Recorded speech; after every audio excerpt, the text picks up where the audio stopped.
morning. Today we are going through chapter 4 in the novel Animal Farm, written by George Orwell.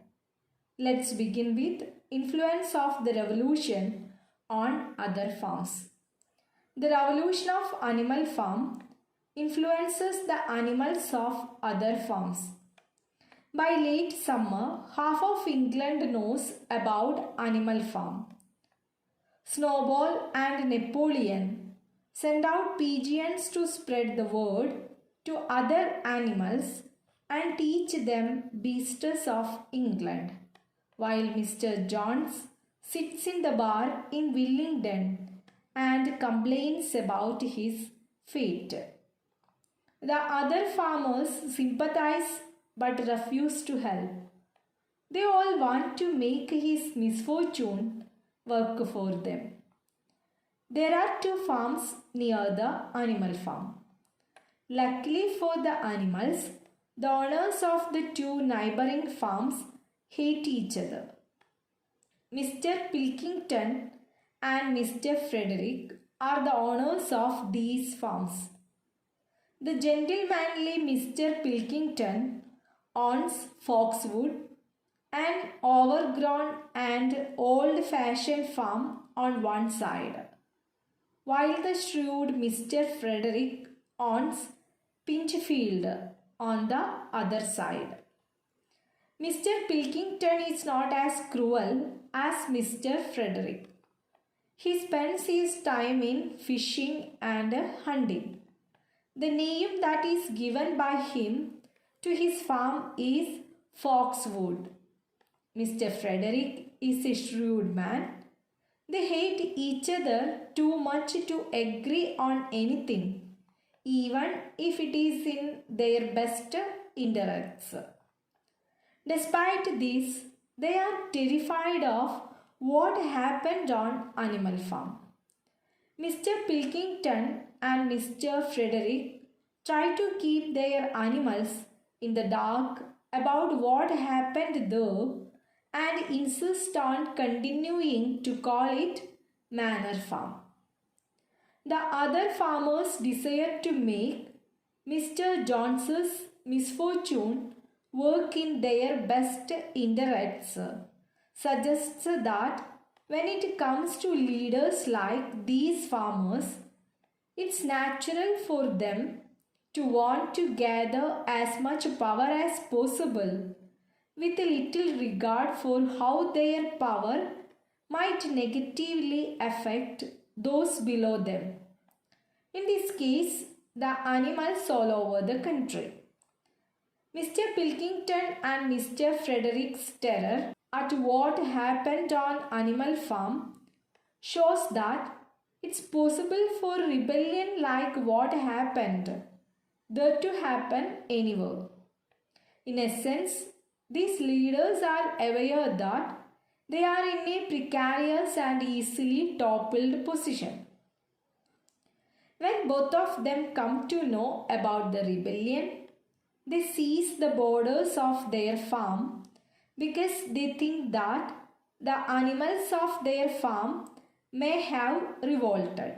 Revolted means take violent action. In the beginning, when the news of revolution is broken to them, they think that the animals will never be able to manage Animal Farm. They start floating rumors that the animals of Animal Farm are repenting of their ill act. They also say that the animals are starving to death. They state that animals' lives in the regime of Mr. Jones has been better than is the case under the management of animals. According to them, no animal has been exploited in the farm by Mr. Jones. But after the revolution, animals have started exploiting one another. But later on, animals of the farms of Mr. Frederick and Mr. Pilkington become aware of the fact that animals of the animal farm have neither quarrelled with one another nor starved to death. Therefore, they also start to sing Beasts of England. Mr. Frederick and Mr. Pilkington suggest to Jones to recapture the animal farm. Now we are going through Snowball and defensive strategy. In October, pigeons arrive with the news that Mr. Jones and men from Foxwood and Pinchfield are coming up the driveway to retake the farm. Mr. Jones has a gun. The attack of Jones makes Snowball aware of defensive strategy. He goes through an old book of Julius Caesar. Snowball is prepared and sends animals to their posts. He wants to create disorder among human beings. This work is done by the pigeons and the geese. Jones and his men come in the farm with a shout of triumph. Snowball gives the signal to the animals and 3 horses. 3 cows and the pigs attack human beings. First, the pigeons and geese dive bomb and harass the men. Then Muriel, Benjamin and the sheep come together to butt and kick them. Butt and kick, it's an idiom. It means defeat someone with a lot of force. The men are too strong, so at Snowball's signal, the animals race into the barnyard. The miniature rebellions on the part of the other farmers' animals speaks again to the power of language to unify people around a common cause, especially since the rebellious atmosphere is spreading due to Beasts of England. At this point, it still looks hopeful that the revolution might go in a good direction and avoid too much corruption. The attack by the men on Animal Farm mirrors the Russian Civil War, which took place not long after Tsar Nicholas was forced out. To the men, this looks like a retreat, so they rush after the animals. In the yard, however, the horses, cows and pigs charge. Mr. Jones shoots at Snowball but only grazes his back. Graze means to touch something slightly when you pass it. Snowball throws Mr. Jones back onto a heap of dung as Boxer strikes at man with his front hoofs. Even the cat leaps on a man and the animals send the man racing for the main gate. Boxer, however, mournfully paws at a stable boy who appears to be dead and insists that he didn't mean to kill anyone. Snowball insists that Boxer was right to kill the boy. He's better off dead. Though the cat does participate in this battle, it is implied that there is little risk to the cat. In this sense, it becomes clear that the cat is only interested in supporting the revolution if the revolution is in line with what it wants anyway. Snowball's advice to Boxer shows how it's possible for leaders to corrupt people's strength and use it for their own personal gain, ethical or not. The animals realize that Molly is missing and find her hiding in her stall, terrified of the gun. When the animals return to the barnyard, they discover that the stable boy wasn't dead and ran off. Now we are going through the celebration of the victory. The animals are very happy at the victory.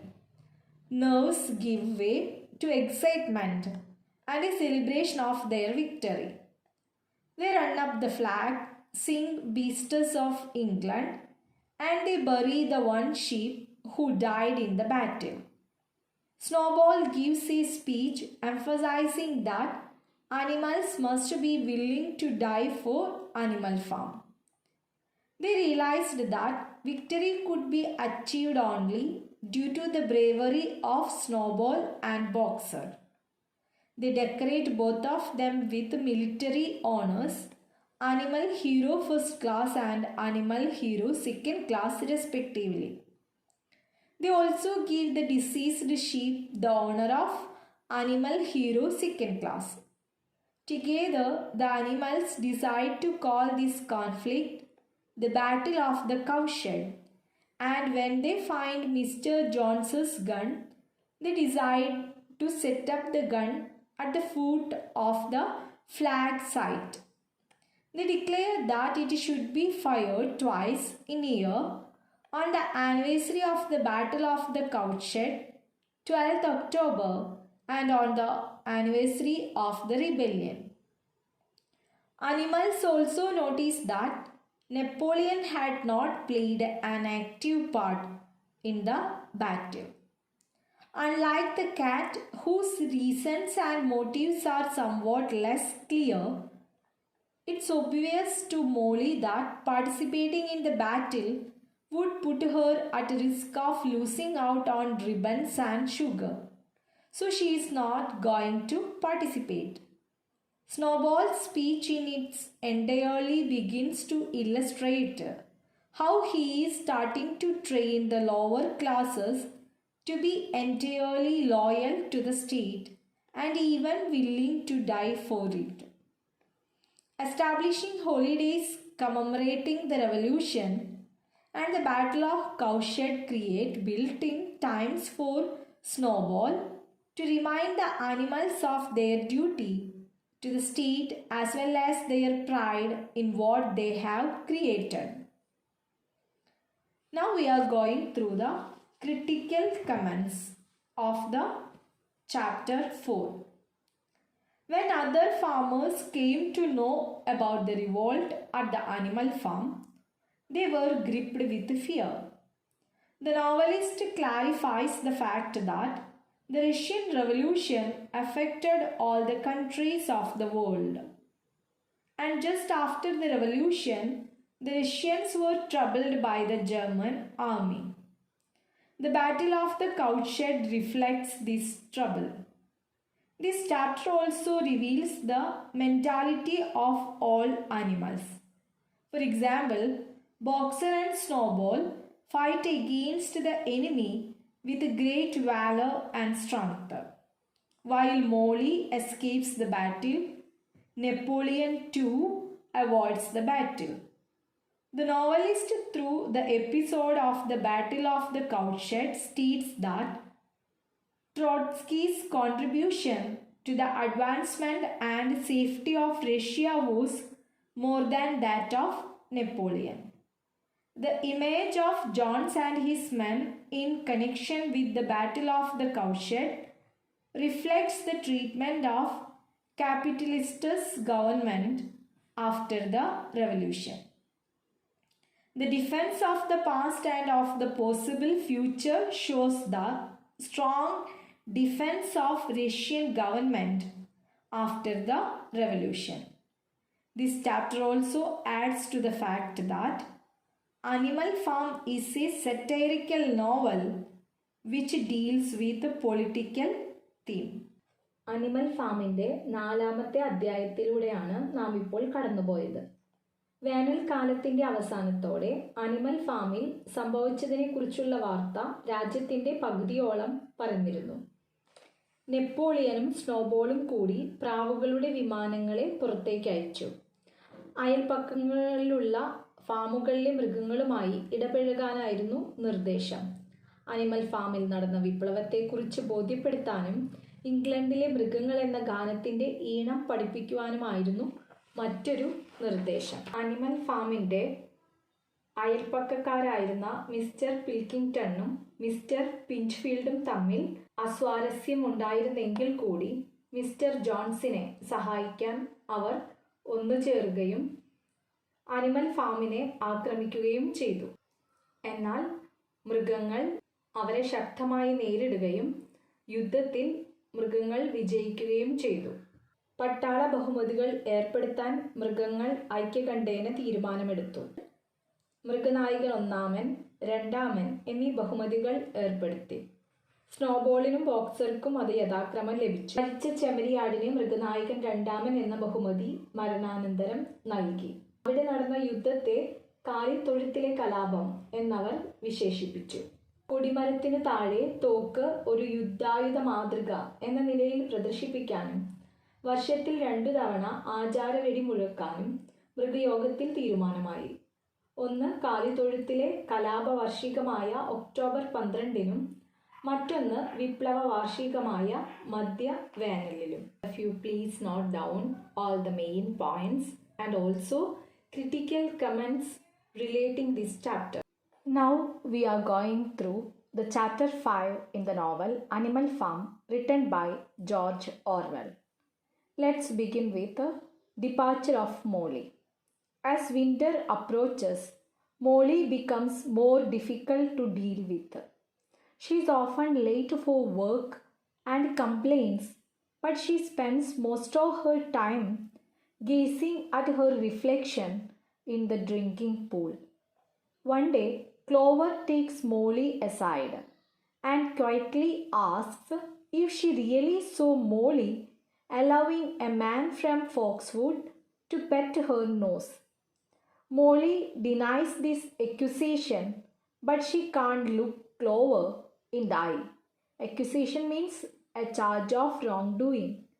Secretly, Clover goes to Molly's stall and discovers a stash of sugar and ribbons. Molly decides to leave the farm. It is very difficult for her to live without sugar and ribbons.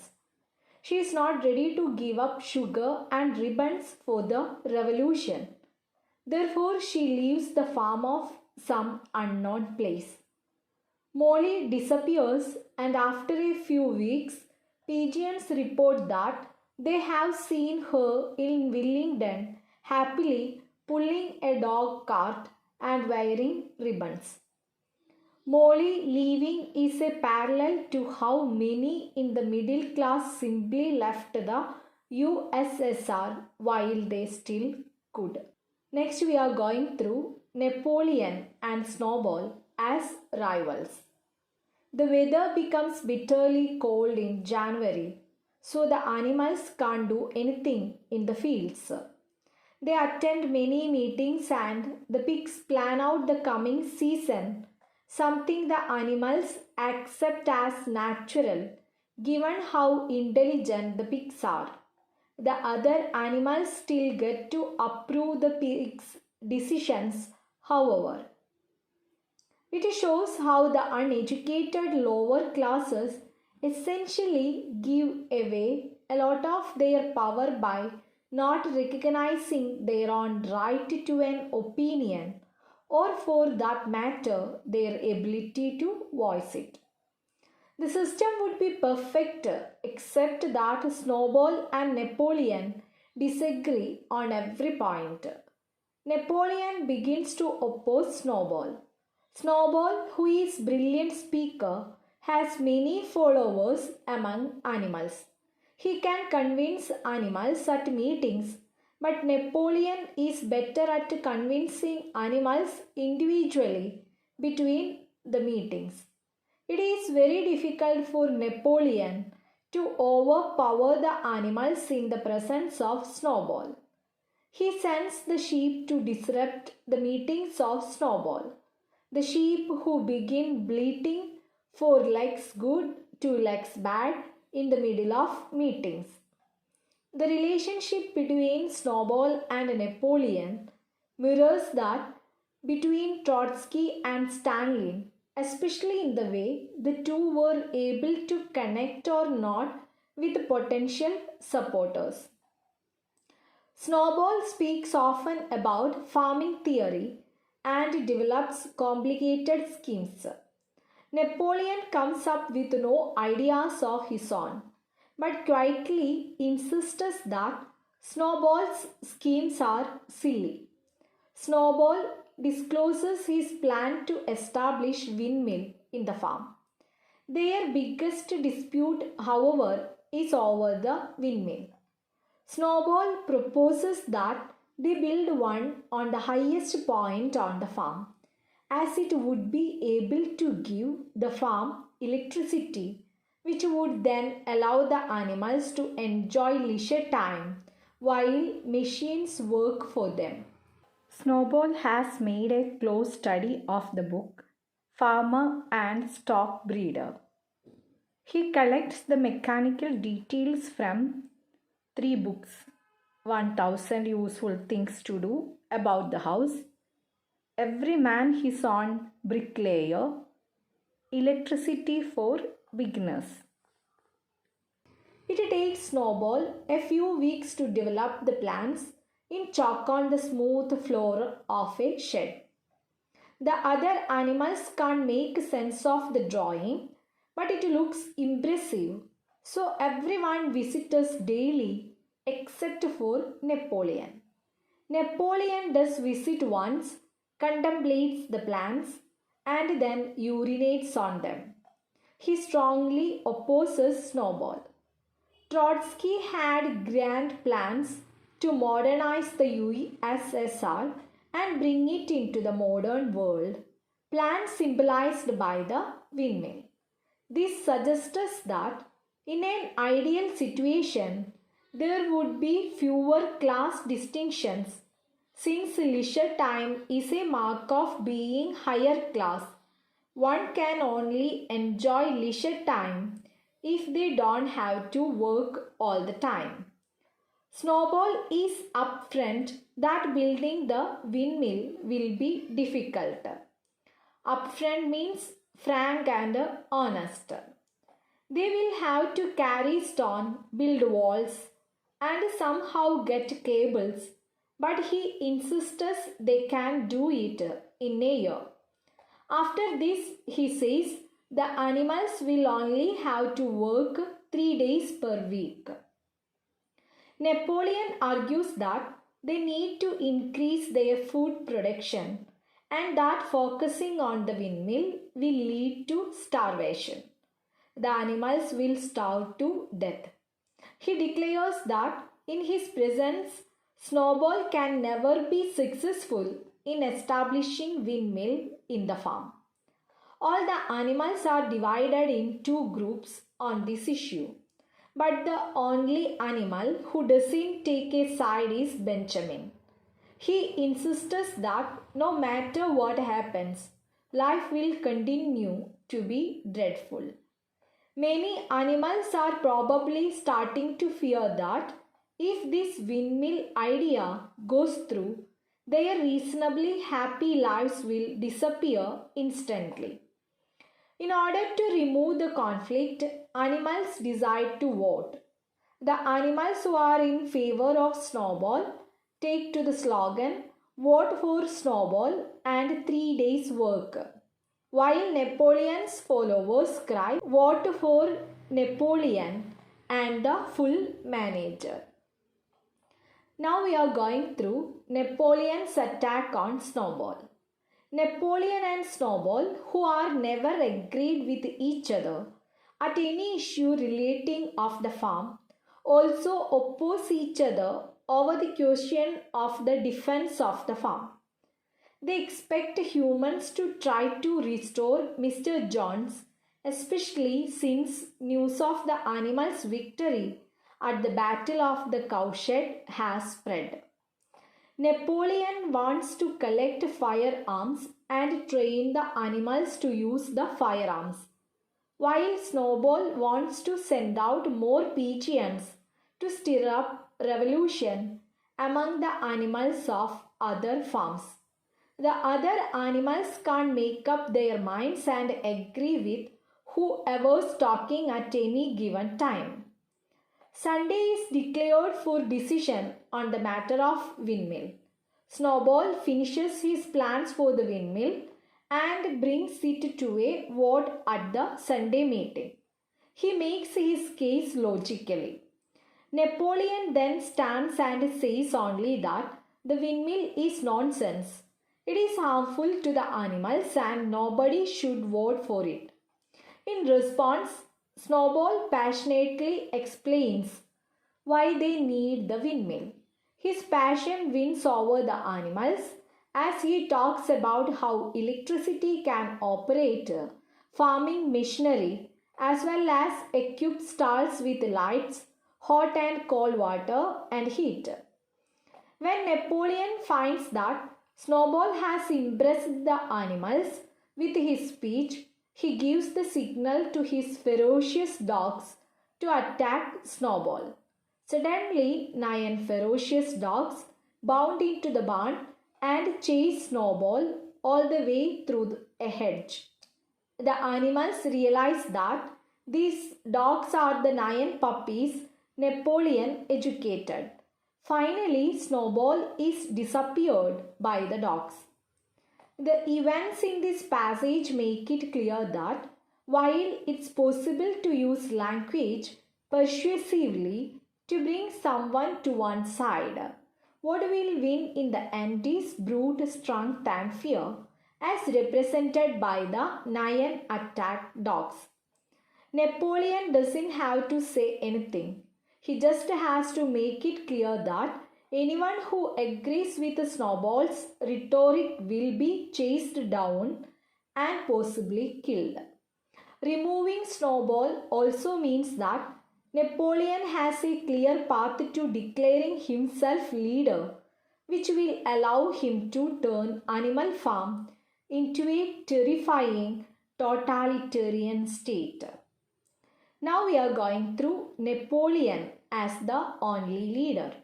After the exit of Snowball, Napoleon becomes the only leader of Animal Farm. Napoleon stands on the raised platform surrounded by the dogs.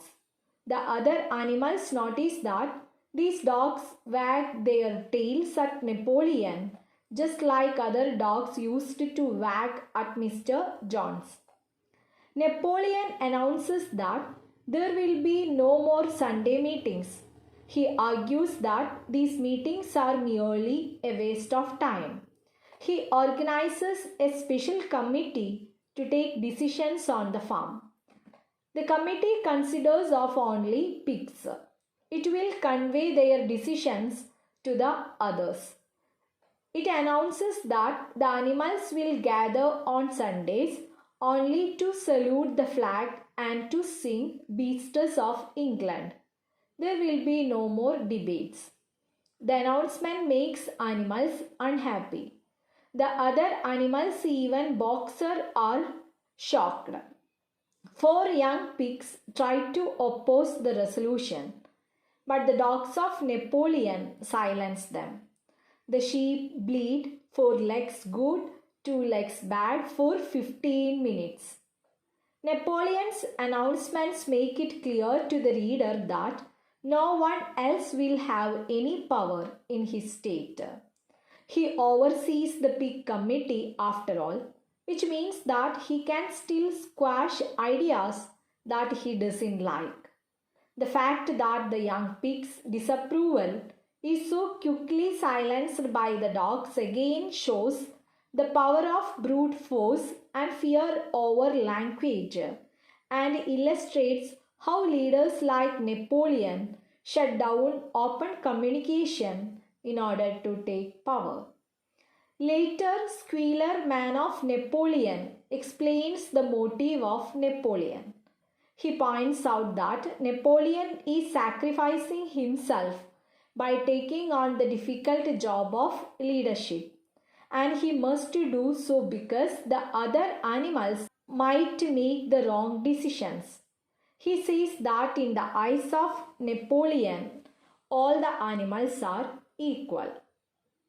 Squealer asks where they would be if they had followed Snowball, but someone points out that Snowball fought bravely at the Battle of the Cowshed. Squealer insists that bravery isn't as important as loyalty or obedience, and implies that Snowball's role in the battle was exaggerated. During this speech, Squealer calls Snowball a criminal. A few animals object to it. Squealer suggests that they should be loyal to Napoleon. He threatens them that if Napoleon is not obeyed by them, Jones will recapture the farm. Animals never want Jones in the farm. He reminds everyone again that if they are not disciplined, Mr. Jones will return. This convinces the animals entirely anything that might help Mr. Jones must stop. Boxer declares that if Napoleon says it, it must be right. Squealer can make everything okay by explaining it to everyone. However, Squealer is clearly on Napoleon's side, as he insists that the other animals are incapable of making good decisions. Specifically, spreading misinformation about Snowball allows Napoleon to make the case that he himself is the only one the animals can trust. Winter turns into spring and the plowing begins. Every Sunday, the animals gather in the barn to get their orders for the week. Napoleon digs up old Major's skull and asks everyone to walk past it reverently while during the meetings, the animals sit separated. Napoleon, Squealer, and a pig named Minimus sit together surrounded by the 9 dogs, while the other pigs sit behind them. The rest of the animals sit in the body of the barn looking at the pigs. Now we are going through the declaration of the project of windmill. 3 weeks after Snowball's departure, Napoleon announces that they will build the windmill. He orders the animals to work hard. It will take 2 years and will require everyone's rations to be reduced.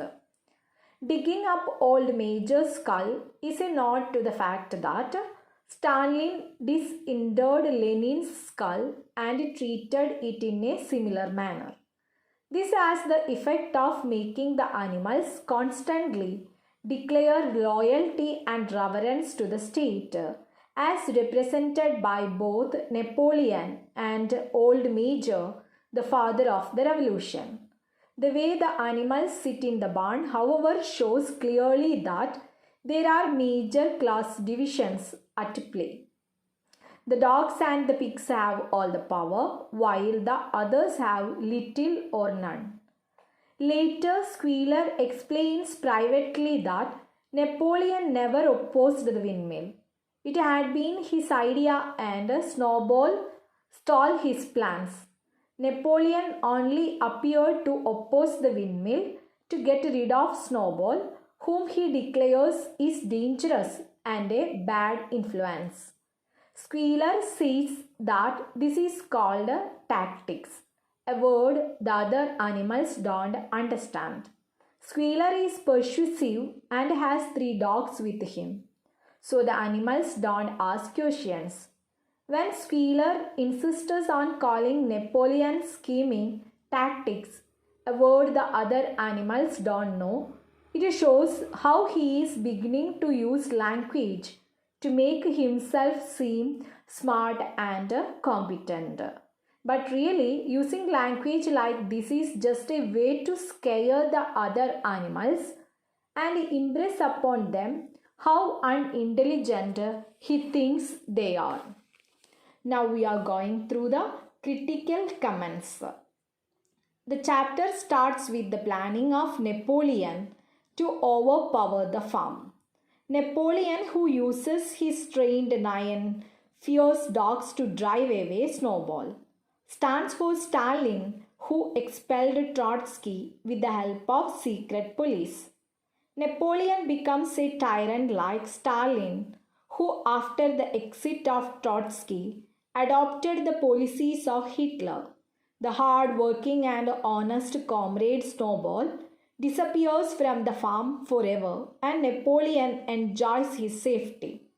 He declares that no meeting in connection with the policies of the farm will take place. Thus, we observe the starting of the establishment of totalitarianism. Stalin also imposed a ban on every type of meeting in Russia after the exit of Trotsky. The chapter discloses all the differences between the characters of Napoleon and Snowball. That Snowball is the antithesis of Napoleon becomes more obvious in this chapter. In Russia, the people realized that after the revolution, Trotsky represented the constructive side, while Stalin represented the destructive side.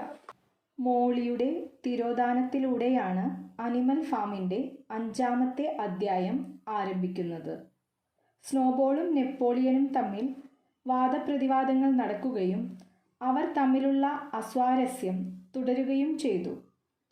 Snowball ഫാമിൻ്റെ പുരോഗമനത്തിനാവശ്യമായ പല പദ്ധതികളും കൊണ്ടുവന്നു. അതിനായി അദ്ദേഹം ഒത്തിരി പുസ്തകങ്ങൾ വായിച്ചിരുന്നു. കാറ്റാടിയന്ത്രം കൊണ്ടുവരുമെന്ന സ്നോബോളിൻ്റെ ആശയത്തെ നെപ്പോളിയൻ പരസ്യമായി തന്നെ പരിഹസിച്ചു. ഒടുവിൽ ഭീകരന്മാരായ 9 നായ്ക്കളാൽ നെപ്പോളിയൻ സ്നോബോളിനെ ഫാമിൽ നിന്നും എന്നേക്കുമായി പുറത്താക്കി.